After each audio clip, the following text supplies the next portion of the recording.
दोस्तों FIFO method class 12 cost accounting में भी है और बीकॉम में भी है और other professional courses like CA में भी है।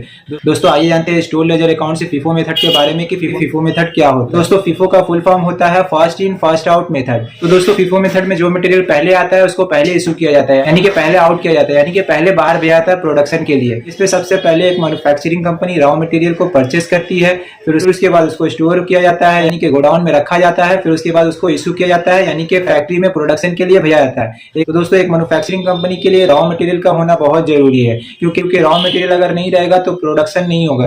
तो इसीलिए एक मैन्युफैक्चरिंग कंपनी के लिए रॉ मटेरियल का होना बहुत जरूरी है। एक मैन्युफैक्चरिंग कंपनी जो है रॉ मटेरियल को बार बार परचेस करती है, बार बार इसीलिए परचेस करती है दोस्तों क्योंकि उसका प्रोडक्शन जो है कभी रुके नहीं। कभी भी एक मैन्युफैक्चरिंग कंपनी को प्रोडक्शन का जरूरत पड़ता है तो एक मैन्युफैक्चरिंग कंपनी क्या करता है, रॉ मटेरियल प्रोडक्शन के लिए फैक्ट्री में भेजता है। तो दोस्तों आइए एक एग्जांपल के जरिए बहुत ही इजी वे में हम समझा रहे हैं कि FIFO मेथड क्या होता है। तो दोस्तों FIFO का फुल फॉर्म होता है first in first out method. इसमें जो मटेरियल पहले आता है उसको पहले इशू किया जाता है, यानी कि पहले आउट किया जाता है, यानी कि पहले प्रोडक्शन में फैक्ट्री के लिए भेजा जाता है। तो सबसे पहले एक मैन्युफैक्चरिंग कंपनी रॉ मटेरियल को परचेस करती है, फिर उसके बाद स्टोर किया जाता है यानी कि गोडाउन में रखा जाता है, फिर उसके बाद इशू किया जाता है यानी कि प्रोडक्शन में फैक्ट्री के लिए भेजा जाता है। तो एक एग्जांपल देख लीजिए, रिक्वायर क्वांटिटी 100 यूनिट्स। तो एक मैन्युफैक्चरिंग कंपनी को प्रोडक्शन के लिए कितना जरूरत है, 100 यूनिट्स का। तो सबसे पहले एक मैन्युफैक्चरिंग कंपनी फर्स्ट में ये 50 क्वांटिटी परचेस करती है 2 रुपया वाला, फिर उसके बाद सेकेंड में ये 60 क्वांटिटी परचेस करती है 3 रुपया वाला,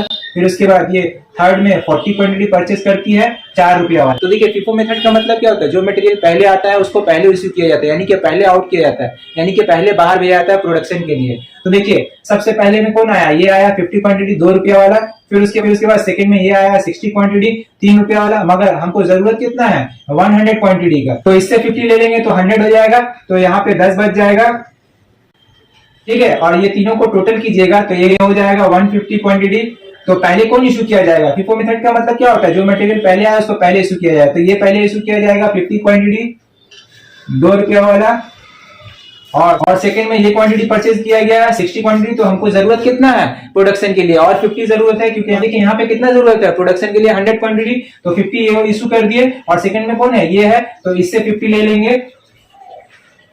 तो देखिए इसका रेट कितना रुपए के दिया हुआ है, 3 रुपए के, तो ये 3 रुपए के इशू हो जाएगा। तो इसी को बोला जाता है FIFO मेथड, यानी कि जो मटेरियल पहले आया उसको पहले आउट किया जाता है, यानी कि पहले प्रोडक्शन के लिए भेजा जाता है। तो उम्मीद है दोस्तों ये FIFO मेथड का पूरा फुल डिटेल कॉन्सेप्ट और एग्जांपल आप सभी स्टूडेंट को बहुत ही अच्छे तरीके से समझ में आया हो। तो दोस्तों इस वीडियो को लाइक कीजिए, शेयर कीजिए, और चैनल पे नए हैं तो चैनल को सब्सक्राइब कीजिए। तो आज के लिए दोस्तों इतना ही, फिर मिलेंगे नेक्स्ट वीडियो के साथ। Thank you so much.